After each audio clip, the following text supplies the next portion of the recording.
So here onwards, I'm going to do with compounds of the phosphorus. And first compound I have chosen is a PCl5, that is phosphorus pentachloride. We know about this compound. The oxidation state of the phosphorus in this compound is +5. I have explained this in the previous classes. Let's come to the structure of this compound.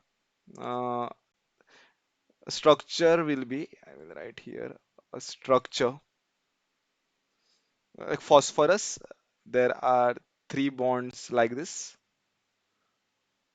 Cl, Cl, and Cl. These three Cl are all in one plane.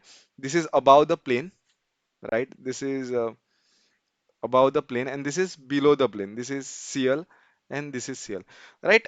Means if I want to show, like, this is in one plane, I'll just show this in a dotted form. This is nothing. This is just to show you that it is in one plane, and one Cl is above the plane, and other Cl is below the plane. This is what the structure of the PCl5. Now geometry. The name of this geometry is trigonal trigonal bipyramidal bipyramidal.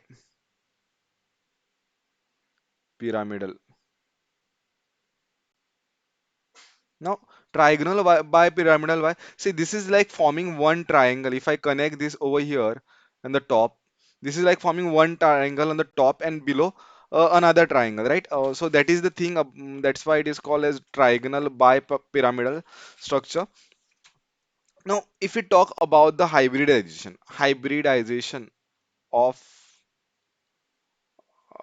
hybridization over here is basically, if you don't want to go into the valence bond theory, we cannot always do the valence bond theory and find a hybridization. A very short method is knowing how many number of the electron pairs and the number of atoms attached in the lone pair.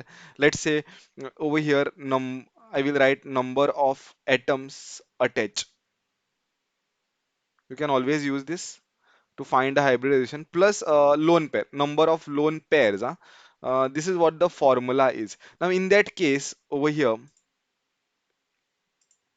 number of atoms attached is how much? One, two, three, four, five. There are five atoms which is attached, and there is no any lone pair on it. So here it is zero. If there was one lone pair, then I would have written this to be one. So total, I am getting five. Means the hybridization for this will be sp3 D. If it was 4, if this number was 4, then the answer would have been just sp3.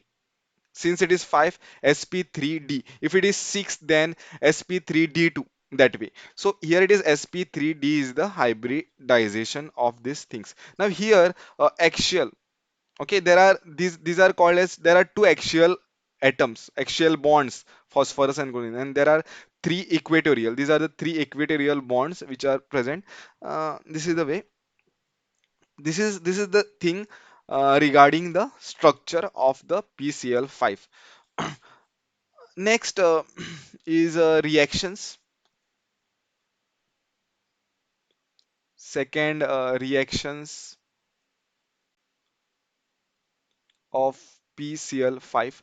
Now, before talking about the reactions, what I will say is that PCl5 PCl5 is acts as good good oxidizing agent. Now, what is the meaning of oxidizing agent? They oxidizes other species and they themselves get reduced. Means, for example, I will take a SN. This is an tin. I am reacting with PCl5.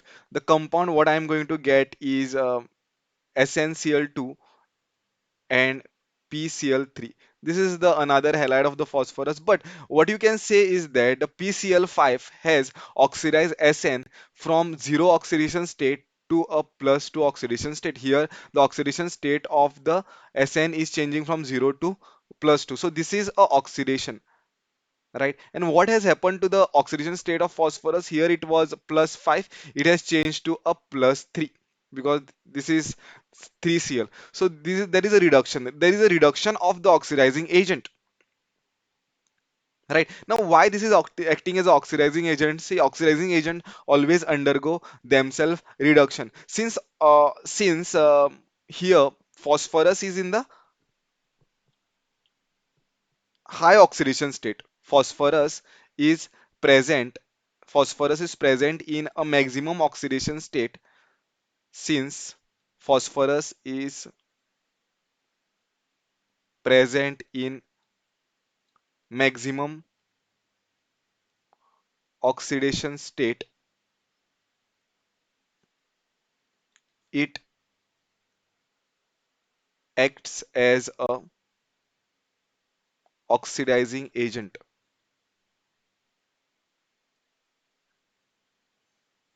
As an oxidizing